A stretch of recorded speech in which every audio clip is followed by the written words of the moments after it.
So there was a whole show open, but your asshole buddy Jay forgot to hit live. So I've been talking to a camera for the last, 4 minutes, and not one of you guys told me I wasn't live.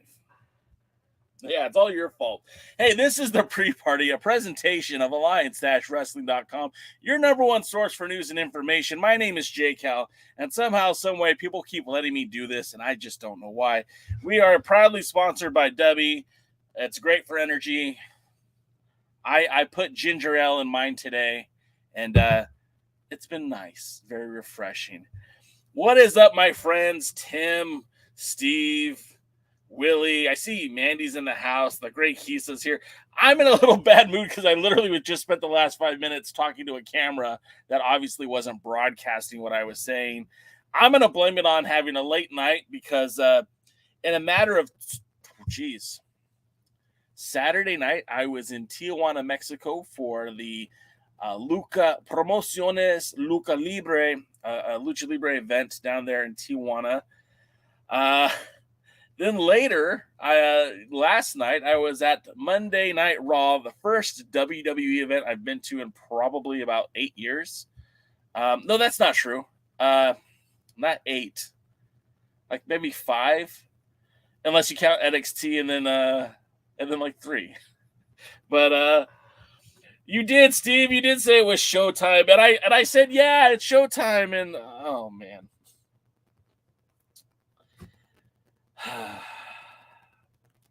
Man, I don't know, man. I don't know what to say. I feel like a loser. But you know what?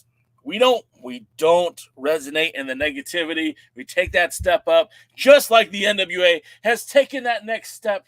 Now that we are gone and free of the shackles of Fox News media coverage and Tyrus, the immovable object. And now we are in the dawn of this new era, only 3 weeks into it. And tonight, on an episode of Power, we got 1. No. We've got 2. No. We've got 3 title matches on one episode of Power. What the hell is happening? Who's directing this stuff? What is going on? And what I'm going to tell you is this is great. This is the kind of wrestling we deserve. This is the NWA that we've been asking for, Mr. William Patrick Corgan.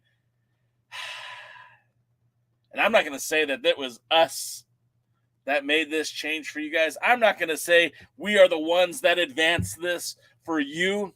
I'm not going to say it was the Alliance voice. Nay, I'm going to say it's the collective, the hashtag NWA fam, who have remained diligent and positive and overwhelmingly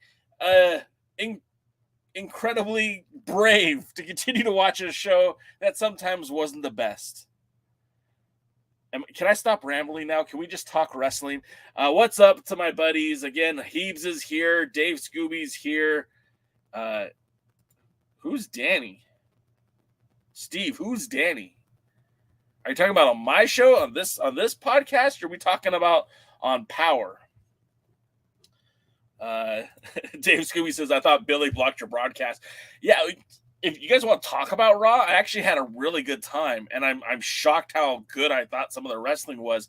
By the way, Dragon Lee and Dom Mysterio, wonderful match. A great debut for Dragon Lee. It was incredible. And the main event, woo, that was such a hot main event. It was incredible. Steve, I think you're talking about Danny Jordan, because Dan Joseph is a former United Wrestling Network Heritage Champion. I don't think you're talking about Dan Joseph. I think you mean Danny Jordan, Danny Jordan's still not a member of the NWA roster, but she does have a title shot against Kenzie Page this October 6th, which I guess is next Saturday, right? And that's for Southern Honor Wrestling. Now, if you are a member of the Independent Wrestling.tv, as part of your subscription, that match is going to be available. Danny Jordan versus Kenzie Page, Friday, October 6th. Marietta Road, Canton, Georgia. Doors open up at 7. Be there or don't. It's not really up to me. But I think that's maybe what you were talking about. Willie says, "Hi, J. Cal. When Tyrus enters the Fox News studio, there's a sign that says, 'Caution, Wide Load has broken the chair.'" What's up, Wrestling God? Yeah, that's pretty good, Willie. Like I said, Heebs is here. Heebs says, "Sup, dogs?" So a Jay Bradley ad on Instagram, and I knew I wasn't in the right spot. Now you are. You're home. You're home, Heebs. There's a little spot for you right here amongst the championship belts. The replicas, if you wills. Oh, by the way, I tried the Blue Demon mask on the glowing mannequin head, and it's kind of cool because you get blue and then you get purple, and it's interesting to see what colors the mask become. Yeah, I'm easily amused. I'm also on TikTok right now, and I always go under the name as, "Do I look like Kevin Owens?" or "Do you think I look like Kevin Owens?" or "I am not Kevin Owens." And I usually get like a 50-50, like, of people who think I do look like him. Let's see. Very super dope of WWE to actually run Mysterio and Dragon Lee while being in SoCal. The thing is, Dom does have ties to SoCal. I mean, his dad grew up in San Diego. I think they still live in San Diego. Dragon Lee, although has had many matches in Southern California with Pro Wrestling Guerrilla, I don't think he's a mainstay in SoCal. I wouldn't call him a mainstay at all. But you know, the whole I think it's Munez family have had a lot of history with Southern California with Pro Wrestling Guerrilla, so maybe that's why. I don't know. It was cool. And the fact that he made his debut on Raw in a title match, I think, was super cool. If he slides back down to NXT, I don't have a problem with that. It seems like all the rosters in the WWE right now are very fluid anyway. And I know this isn't a WWE show, and my all apologies to Willie, who I know hates the WWE, but I just, I think it's pretty cool. It's cool for the sweaty lucha fans. I feel attacked. Man. It's what's crazy for me is, again, I don't know if I said this on the air or if this was on the pre-show that I thought I was live. Saturday, I was in Tijuana, Mexico for Promociones de Lucha Libre, and I was watching some Lucha Libre. In fact, I was watching Místico, the original Místico, who would later go to the WWE, become Sin Cara. Dragon Lee's brother, Draistico, I'll get it right one of these days. He also played Sin Cara in the WWE for a short amount of time. So it was kind of neat to see that connection there. You give me a spot on your mantle and I call you a sweaty. Yeah, well, that's how it goes. Look, man, if I was fishing for compliments, I'd be on a different site.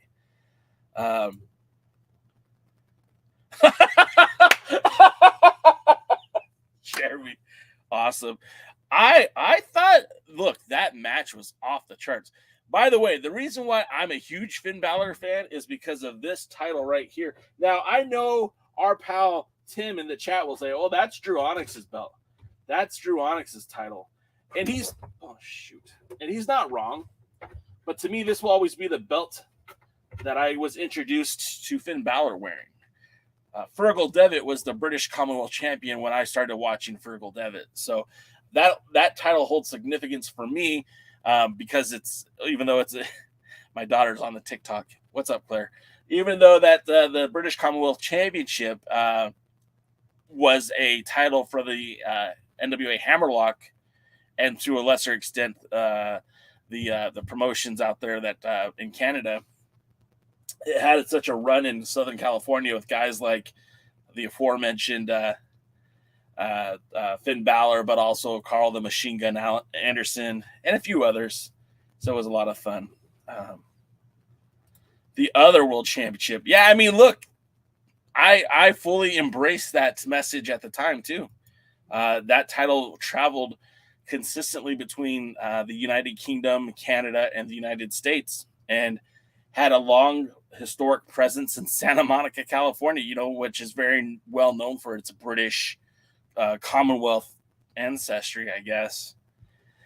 Anyways, Jamin, I'll be honest, I haven't reached out to Cahagas. Not for any negative reason, I just haven't.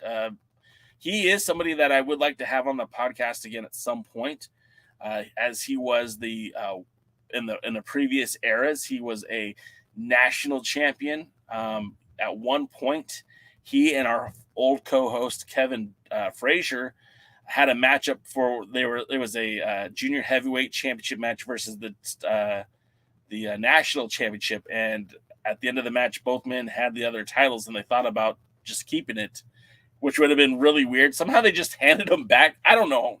I didn't book this shit, but it was kind of cool to see Cahegas holding the junior heavyweight championship and our pal Kevin holding the national title. And then later he'd become world's heavyweight champion, and him and Jack Steiner really only two to have held so many titles within the NWA. Now, Cahegas was never a world tag team champion, and Cahegas never got booked in New Japan. And obviously, I think that's part of the reason why they took the title off of him, is because they didn't want to use him in Japan. But you will never see that, Jammin'. I hate to break it to you. That'll never happen. Not only is he not a big fan of me, but I'm not a big fan of him. It just won't happen. You won't see the Sheik on this. Now, look, I will be willing to say off the couch. I will say this. I'm willing to let bygones be bygones, and I would be more than happy to go check out a PCW Ultra show here in Southern California. And I don't think there would be any weird vibes if I walk into the building wearing my Alliance blog hat, but who knows? I might be asked to leave. I might be threatened. It's nothing that your boy Jay isn't afraid of or worried about, but at the end of the day, I'm not really into dealing with that kind of drama. And if the almighty Sheik were to ever come onto this show, it would just be him saying something and me disagreeing with it completely. Hey, they owed me money. Okay, but you stole the title. Hey, they didn't treat me fairly. Okay, but you accepted the terms when you signed up. It's all good, Javin. It's all good. I thought that was well documented. There's maybe 3 wrestlers in this whole wide world, maybe 2, maybe only 2, that absolutely hate me. Well, used to. I don't know if he still hates me. I don't know. We wouldn't get along in a conversation, which is weird because I know one of his boys is Mecha Wolf. And I think the world of Mecha Wolf. I think he's a great dude. I would have a beer with Mecha Wolf any day. But yeah, Sheik and I just no. The other person that I have heat with, if he wanted to come on this show, I would have him in a heartbeat. Nick Aldis. It's more one-sided. I think it's funny. And I think it's hilarious that that dude had so much disdain for me when I just kind of spoke my truth. Maybe it wasn't his truth, but it was my truth. And I get if you don't like what I have to say. I don't think I ever came from a negative spot where I was trying to tear somebody down, but I am critical sometimes. And I think you have to be critical. It's not all sunshine and roses. It never can be. I don't work for the NWA. I'm not really a news reporter. I'm a journalist. If I was to write down what I do for this website, I would say I'm a journalist. Sometimes I do deliver news, but more often than not, I give my take on things. And my take on Nick Aldis is he probably had the single greatest reign as a world's heavyweight champion in 30 years. His first reign as world champion is undeniable, unbeatable.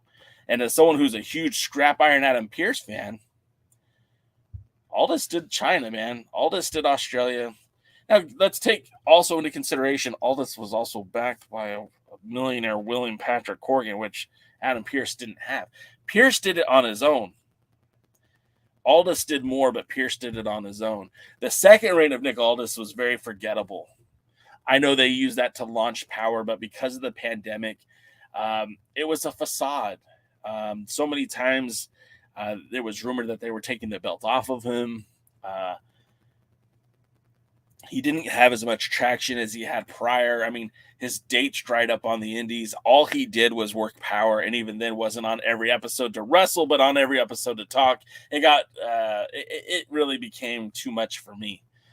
But his first reign as world champion, I think, was historic. And that's as I tie that now into the modern day NWA, as we tie it into what's happening right now, you look at a guy like EC3, Mr. Ethan Carter III, and I feel like this is what we're getting now. This is the kind of champion that we wanted Aldis to be. This is the kind of champion we were hoping Matt Cardona was going to be. As much as I like Trevor Murdock, I knew Murdock wasn't going to be touring the Indies. And whether you like Mr. Tyrus or not, that dude was never going to do a string of indie shows. It just wasn't in his DNA. Look at it. Look, number one, who's going to book that guy? No one. No one. I mean, look, the only time I could see somebody like Tyrus getting that indie booking is if it's like to like the Middle East or something, a show for the troops or something. I don't see Joe Blow down on the corner doing Pro Wrestling Joe is going to book a guy like Tyrus. They can't make money with that guy. Maybe Billy did, but I don't know how. Let's see. Aldis demands Grey Poupon for his ham sandwich. Steve G says NWA should have made Eli Drake their champion. Tim says there were plans for it. I mean, according to who? Revisionist history, it's very easy to say that was the plan, but there was nothing that they did early to indicate that to me. And this is me just calling a spade a spade. Maybe it was the plan. Again, you don't know. None of us know the plan. The only guy that really knows is Billy Corgan. But you had Eli Drake, LA Knight. To me, he's always going to be Sean Ricker. You had Ricker on the roster. You had Eli Drake on the roster. And the first thing you put him into is some sort of hype man gimmick for Tim Storm that didn't go anywhere. Then you had him being the hype man guy for James Storm that didn't go anywhere. And then somehow him and James Storm become tag team champions. And it's just like, what? Oh, and in between there, he had a blood feud with Ken Anderson. It was stupid. They wasted him. They wasted LA Knight in the NWA. They could have put the TV title on him. They could have put the national title on him. They could have done a lot of things. They put him in a tag team and then pushed him as far away from Nick Aldis as they could get. That's why I don't feel like there was ever really any long-term plans to put the world's heavyweight title on him. Yeah, well, Marquez says a lot of things. Look, things could have changed, but like what they didn't position him in that way. And if they wanted to put the title on him, they sure went a very roundabout way of doing it. Remember that one episode of Power in early 2020 when Great Muta showed up? Well, see, that's the thing. That was at a WrestleCade convention. That was at a WrestleCade convention where they were doing like autograph signings and stuff.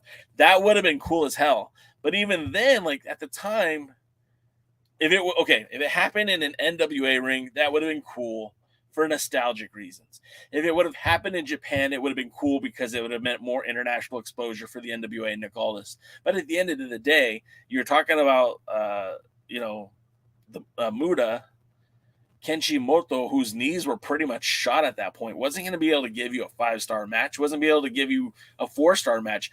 That match would have been carried on his name and Aldis's ability to work because it wouldn't have been because of what Muta was doing in the ring.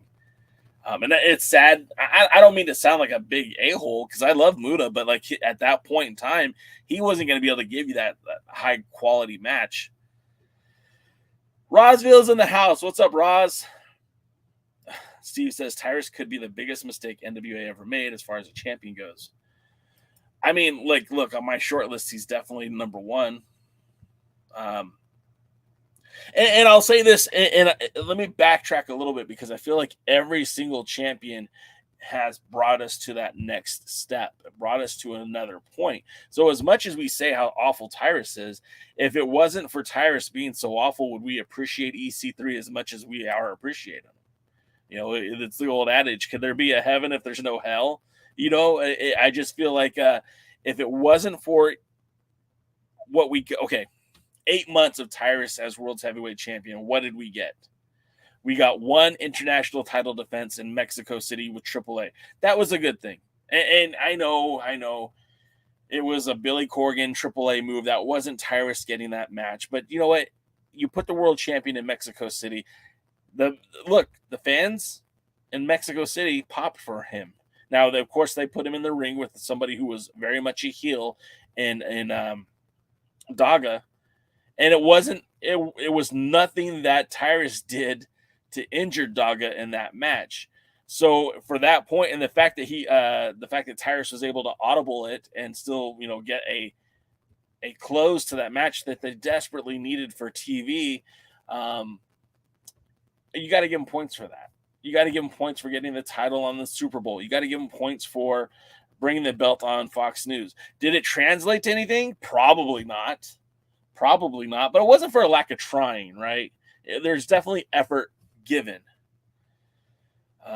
Let's see. Jam Music Man says, when Power first started, the NWA had LA Knight, Ricky Starks, Thunder Rosa, Royce Isaacs. Yeah, but we also had a global pandemic that nobody had accounted for. And, the WWE and AEW were able to pivot, but there was also multi-million-dollar contracts at stake. If the WWE says, hey, sorry, USA, we're not going to be promoting live events anymore. We're not going to do live TV. You could show stuff from 6 years ago or 4 years ago or last year. USA, NBC, Universal are probably going to just, shit can that whole contract. The WWE had to keep true to their word. They had to keep producing live talent. Let's see. We never did get Aldous versus Marty Scurll. Hey, you know what? Consider it a blessing in disguise. We had it at Crockett Cup 2019. It was okay. I say that about Tyrus because he wasn't good at promos, and let's be honest, Tyrus was terrible in the ring. I would argue and say he's really good at promos, that he was just the drizzling shits in the ring, just the worst. Kayfabe says, guys, EC3 is a tippy top guy. It was unfortunately his. Yes, okay, here we go. Now this is good stuff here. EC3 is a tippy top guy. It was unfortunate his WWE run was goofed up by the serious concussion injuries that were weird and weird booking when he was cleared. They never got the EC3 character right. I will say this. And I'm only basing this off of the live audience that I was a part of when he came out to Southern California with NXT. He was in a mixed tag match with I don't remember who the other guys were. EC3 got a huge pop. The fans liked EC3. He was really, really over with the audience. And I feel like the WWE didn't know how to use that, which is crazy to me. And we see it all the time. A guy like Samoa Joe goes to WWE. In NXT, they put the belt on him. He's a badass dude. He just does whatever he wants. He gets to the main roster, and then they just not a whole lot of anything. Okay, let's see. So he has a good post. He says Ron Garvin, Mike Rapata, and Tyrus all did much better as NWA champ than Shane Douglas. And Tyrus is my least favorite among these four. There's the answer right there. Shane Douglas by far has to be the worst NWA World Heavyweight Champion there ever was, because he only held the title for like a few minutes. Most Impact wrestlers that go to WWE are wasted there.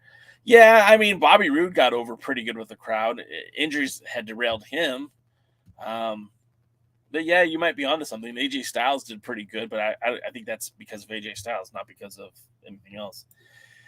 That was it. Velveteen Dream was his tag team partner, and I want to say it was. Ciampa faced Tyler Breeze that night, so I can't remember who his opponents were, but they were baby faces. And his NXT stuff, he was placed on top, working Velveteen Dream, jumping the time machine, and Dream was nothing but top guy. Yeah. All right, I'm going to get a drink here real quick. We're going to talk more NWA here in a minute. All apologies to Willie Bowen. We never mean to talk this much about the WWE. And maybe it was because I was there last night, but it's on my brain. I had a great time. Kevin Owens, Sami Zayn versus Judgment Day was off the charts awesome. That was exactly how you'd want to do a main event television match. I know that they gave them like 20 minutes to go. and you'll never see that in an NWA match, but there were so many false finishes, and so many times I thought, are they really going to put the titles back on Owens and Zayn before the pay-per-view? And it was just so good, and then the run-ins, and you had main event Jey Uso run out, and our former NWA World Heavyweight Champion Cody. My wife became a huge fan of Cody Rhodes. I got to see Natty Neidhart wrestle. What else did I really like about it? Oh, seeing Otis and Bronson Reed in the ring. Like, man, those dudes are a lot of big meaty men slapping meat.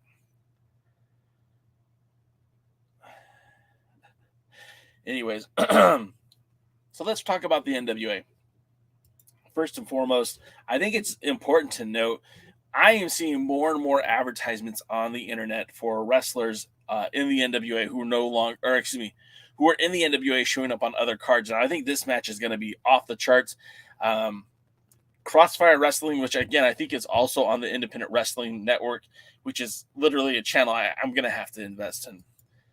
But we've got coming up in October, although it says NWA TV champion, obviously he's not anymore.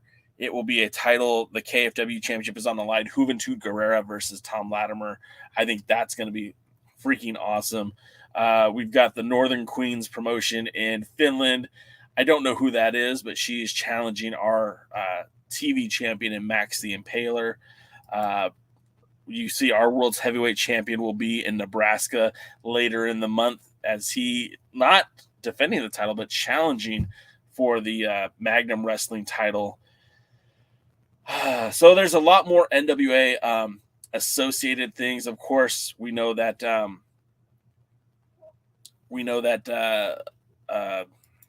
EC3's promotion, Exodus Pro, is going to be featuring a lot of NWA talent. In fact, EC3 will be challenging members of the Southern Six in a triple threat match. Or excuse me, not a triple threat match, a three-man tag match. So I feel like there's a lot of positive movement.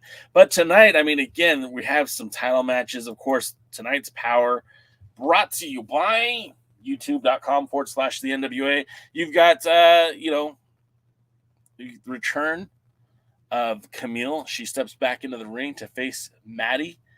By the way, speaking of Madi, if you guys aren't following her on Instagram or TikTok or X or whatever, she just did a really great main character interview thing that she does with Ella Envy. Oh man, it was so good. They play very well off of each other. I would like to see them as a tag team. If and when Ella Envy loses this tag team title, I'm sure at some point that'll happen. Madi would be the perfect fifth partner for her to have. Because let's see, she's wrestled with Kenzie, won the title. Oh, excuse me, fourth. Kenzie, Roxy, Kylie, and then fourth one should be Madi. That's my pick. If anyone's paying attention, that's what I'm going for.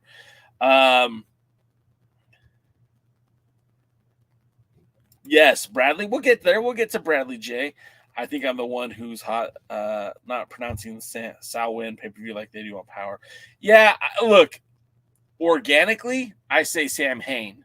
But because I don't want to upset the Goths, I go Salwin. Yeah, Mandy, it was so good. It was very Mean Girls-esque, but it was just like they're both trying to grab that the same person almost, at least character-wise.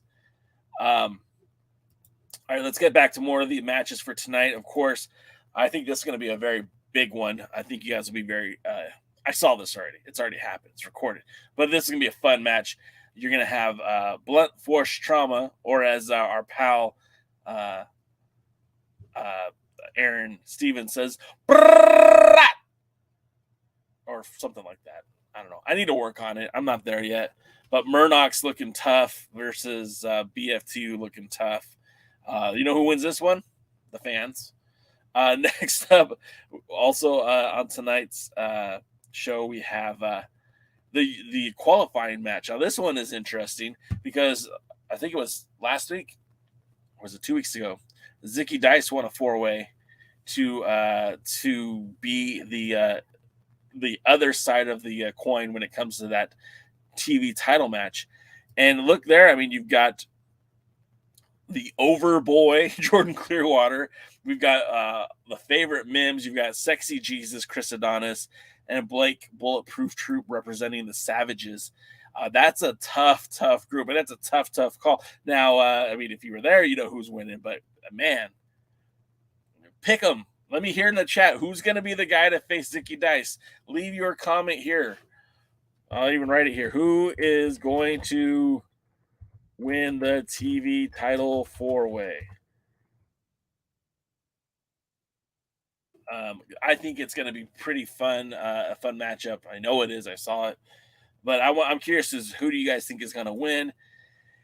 And then, of course, the match that I know that my pal Heaves is excited about, and I am too, man. Boomstick Jay Bradley.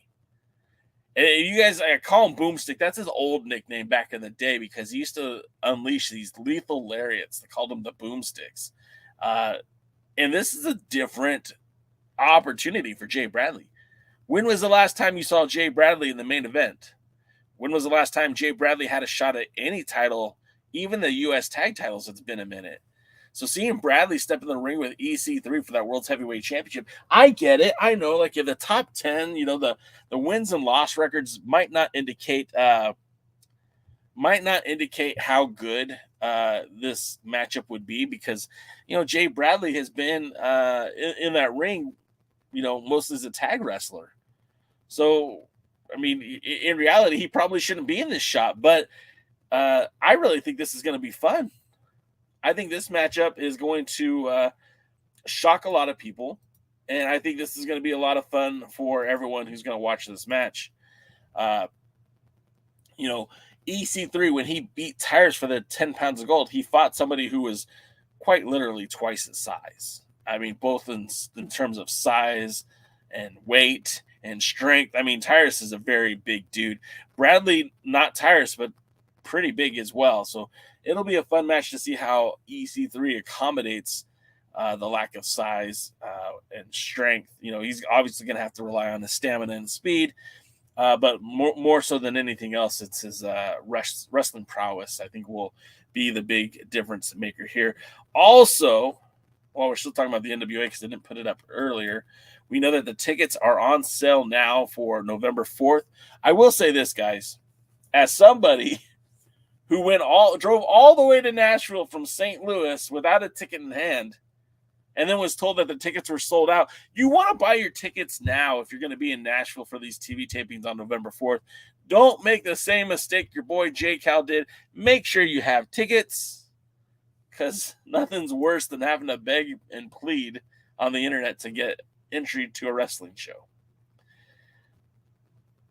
All right, some more comments. I want to get to everything. I've been saying Sam Han, like Solo, like Han Solo. James Bell, what's up, James? Anyone else in the chat? I've got 4 tickets available at. So James is moving. Anybody in the chat? Anybody at all? Anyone who's near Cleveland or willing to drive for Sal Win? James Bell's got 4 tickets available. Reach out to him. James, what's your Instagram? Write it and I'll share it on the screen. Steve G said, did Cardona leave the NWA? Cardona's an interesting cat. The dude is booked all the time. He's one of the most popular wrestlers on the independent circuit. He's available like 6 months in advance. So if the NWA says, hey, we could use Cardona, they got to start penciling that in now for like next year. If they want to use him at like the 75th anniversary or 76th anniversary show, they need to start making those plans now. So I wouldn't say that Cardona has necessarily left the NWA. Like, he still tweets about the NWA all the time. He's still looking for an opportunity to win the 10 pounds of gold. He still wants to fight EC3. He still has unfinished business. But for all intents and purposes, he's only in the NWA when it's convenient. Heaves, don't spoil it, brother. Steve G's got Clearwater winning the 4-way. Clearwater's a good choice, man. He's a former NWA World Television Champion in his own right. held that title before losing it to Tom Latimer. Could easily get back in there and carry on where he left off. He's 49 Wrestling Network World Champion. Held that belt for nearly a year. No, not that long, but he held it for a long time. Overcome a lot of opponents like Adonis, like Frankie Kazarian. Did a great job as world champion. We'll see what happens. Mims is the guy that never got that push that we thought he would. I thought Mims was going to be the guy to take the TV title off of Tyrus. Just never happened. So I don't know. We'll have to wait and see. You guys will find out soon. Heaps is Bradley used to scout talent and help put together the cards before POWERRR started. He's one of Billy's besties. Yeah, he was at the wedding. I know that. Jay Bradley could stand strong on his own, in my opinion. Hopefully they use him more as an individual. Look, I don't have a problem with the Fixers, but they definitely, I feel like they devalue Jay Bradley. I mean, Bradley by himself used to be a very, very, what's what I'm looking for? A strong contender for really any division he was in. He was part of Resistance Pro, again, ties with Billy.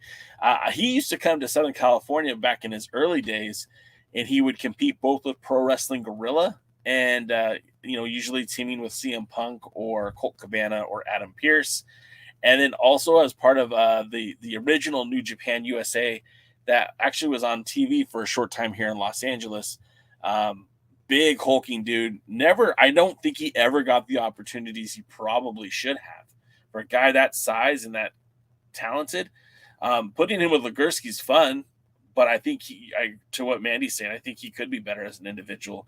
I would love to see, if some point down the road, a Jay Bradley versus Silas Mason. I think that would be a stellar match. Two big dudes. I think that'd be a lot of fun. Oh, Double D football hole and yeah, man, that's cool. Enjoy. Jay Brad is also like 45. I have feelings he doesn't necessarily want to do a singles run. Well, I mean, maybe not. Yes, he did make a career bumping in Japan. He never had the opportunity to bump in the U.S., though, the same way. He's a guy that, again, you're right, Pro Wrestling Noah, he was very much a part of that. I feel like he could have been a much bigger deal than he was.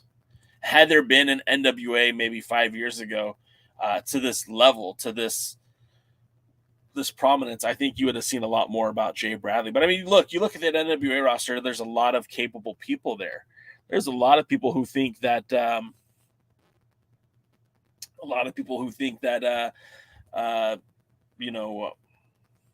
Tom Latimer might be a future world champion with the NWA. There's people who think Silas Mason can have a run with the 10 pounds of gold. And, you've got Billy Corgan saying that Kerry Morton is the future of the NWA. And then you've got, there's so many guys on the roster. Robert Anthony has been proclaiming, trying to manifest himself as the next world's heavyweight champion. There's a lot of people that want that title. So I don't really know who's going to be the next world's heavyweight champion. We got Tom Latimer challenging at Samhain. But yeah, going back to Jay Bradley, which is where I started off at, Bradley's a guy who could be a perennial challenger, but it just depends on what he wants to do. If he wants to be a tag team wrestler with Legursky, that's fine, man. There's nothing wrong with that. But even now, it doesn't feel like that tag team is anywhere near contention for the U.S. tag titles.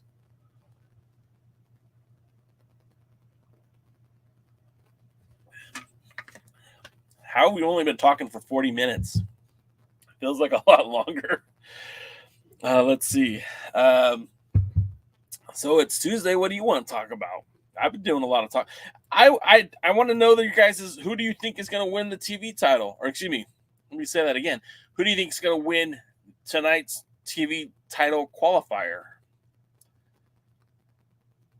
Am I still live? Are you guys still here? The room got quiet.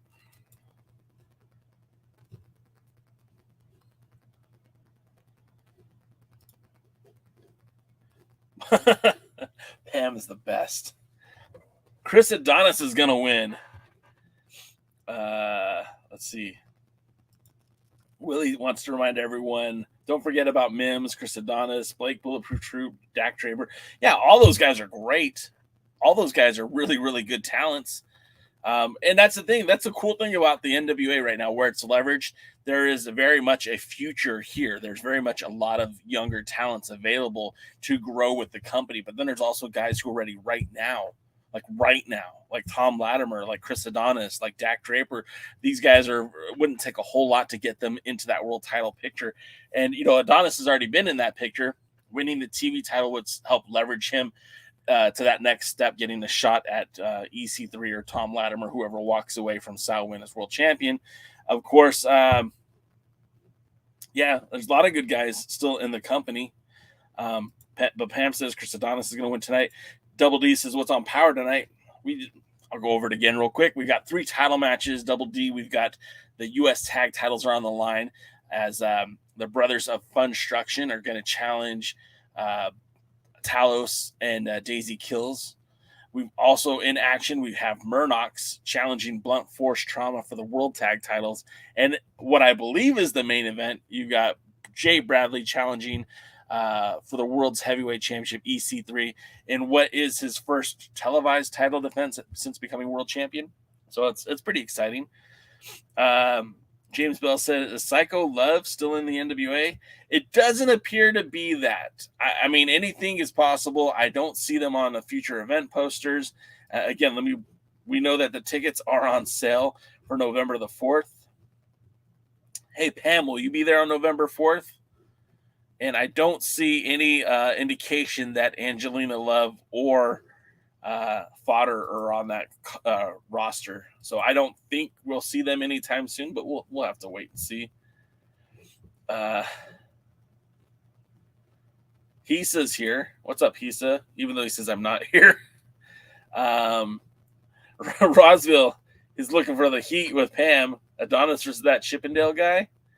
Is that the match? No, Adonis is taking on Adonis will be in a triple threat in a 4-way match with Mims, with I'll pull up the poster here. We have it right here. No, I don't have it. I thought I had it. Yeah, there it is.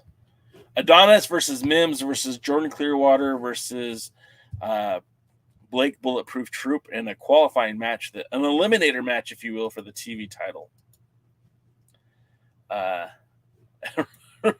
Roswell says, Adonis does the job. You're not going to become friends with Pam with that one.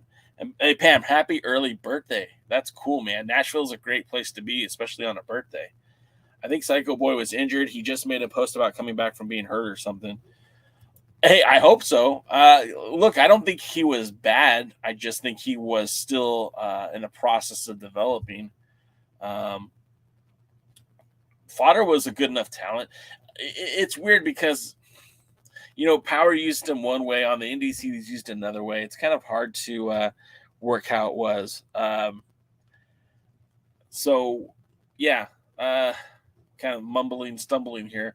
But ultimately, I feel like, again, when it comes to Power tonight, we've got the 3 title matches.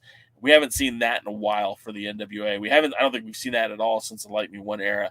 And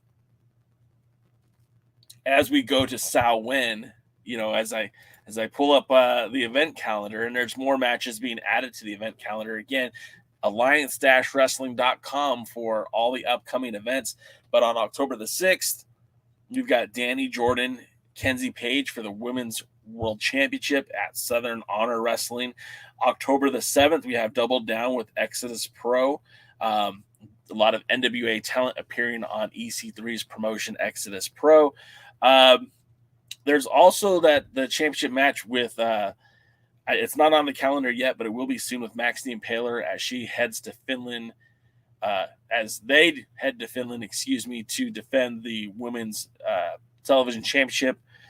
And then, of course, on October the 9th, which is a Monday, Max will defend their title against Rika Tsunami. No, not Tsunami. Tatsumi. For the, it'll be a title versus title match. The New Japan, should I say New Japan? Jeez. The NWA World Television Championship versus the Wrestling Princess Championship. So, International Princess Championship. I'll get it right one of these days, just not today. That's happening at Tokyo, Japan Pro Wrestling. If you're a part of that, I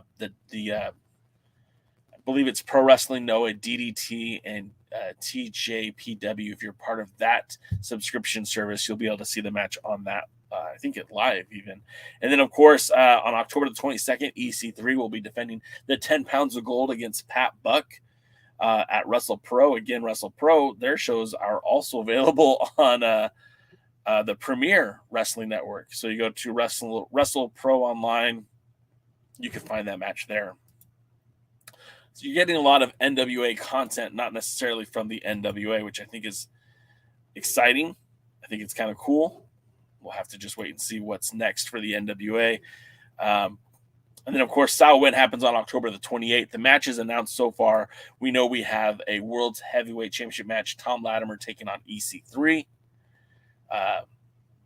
Challenging EC3 for the 10 pounds of gold. We've got Kenzie Page defending her title against Ruthie J. She just won her qualifying match. I think it was last week.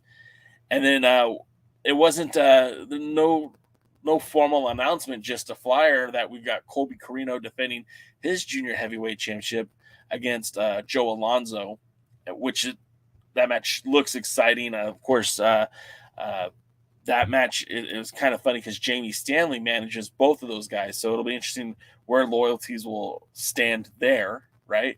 Then I'm sure there'll be a tag team title match that'll be announced soon. I'm sure the women tag team titles will be on the line. I'm sure Max will have a defense. I'm curious as to what's going to happen with the Southern Six.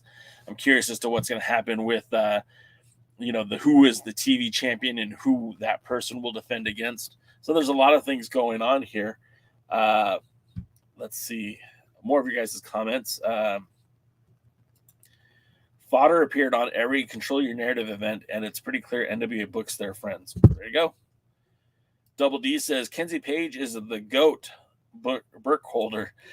Wow, Double D. I mean, you're kind of saying something right there because Kamille just went off of 800 plus days as the women's world champion, probably the longest reigning active champion in the modern era of the NWA. I mean, Jazz held that title for quite a long time too, but that the history of that title was sealed for much of the time as she was champion. So, I mean, you're really saying something. Dave Scooby says 9 titles to defend in the NWA, hoping for a great pay-per-view. Let's also not forget to mention that there's a lot of animosity still between the Brothers of Funstruction and La Rebellion that could lead to some pretty extreme matches. I still feel like there's some unfinished business between the brothers Freeman, Rush, and Rolando and Brady Pierce. Obviously, I think they're building to something there. And who's going to be the challengers for the women's tag titles? We haven't seen a strong candidate come out yet. I mean, we know Misa Kate and Madi Rinkowski have been a solid tag team in the past, having won those titles. But they just lost them. Are they going to get a rematch at the pay-per-view?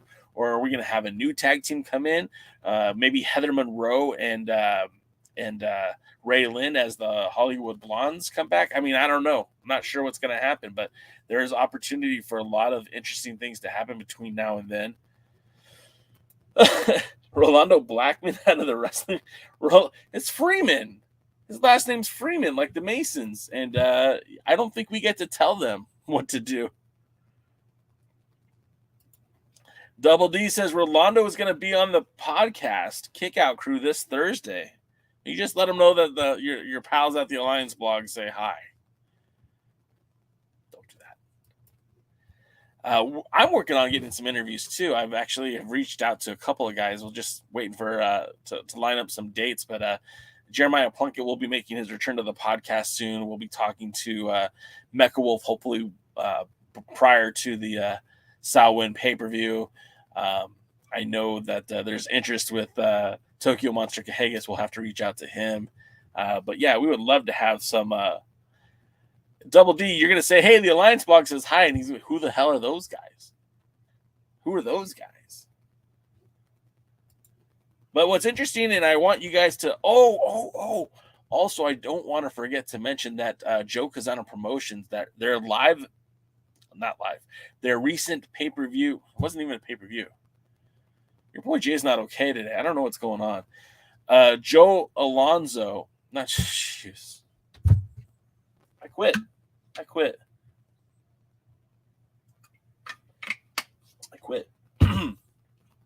Joe Kazana, JCP Promotions, recently held a huge wrestling event at the Tennessee Valley Fair. At that event, they were celebrating some 90 years of the Kazana family promoting pro wrestling in that area. Kazana's grandfather promoted wrestling, the NWA even, in that area. and they had this huge event featuring a lot of the NWA talent. You might want to check it out. They're going to be putting that up on YouTube for free.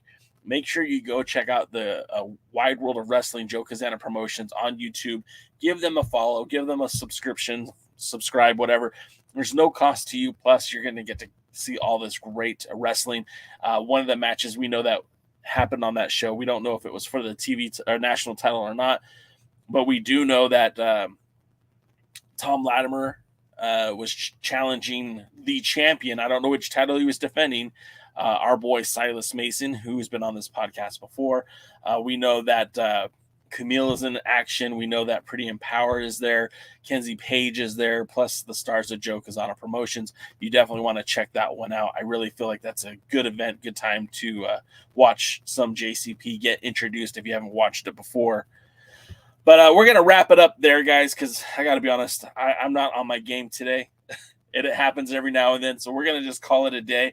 Thank you so much for being here each and every Tuesday. I hope you feel adequately prepared to rock with the NWA and check out some of this cool wrestling that's coming to you live on YouTube. It's not live, it's recorded, but coming to you on youtube.com/the NWA. Of course, my pals, Jeremy, Tim, and Dave will be here tomorrow night.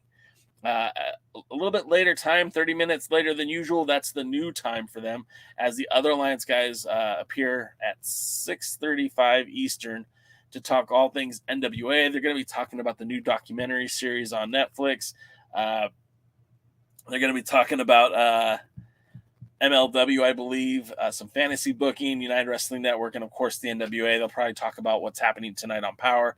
And then, if you guys were watching last week on the Alliance guys, DKM, Jaden, and myself were screaming at each other. We'll find out what we're going to scream about this week, and it should be fun. It should be a lot of fun because we like yelling at each other. But all right, guys, thank you so much for being here. We're going to wrap it up now. So thanks for everything, and we'll see you at the matches. Good night now. Thanks for checking out the Pre-Party, a presentation of Alliance-Wrestling.com. You should hit that subscribe button and join our community. I also want to remind you that we recap NWA Power every Thursday at 8 p.m. in the live stream. We try to stay social, so find us at the Alliance blog. And until next time, we are the Alliance.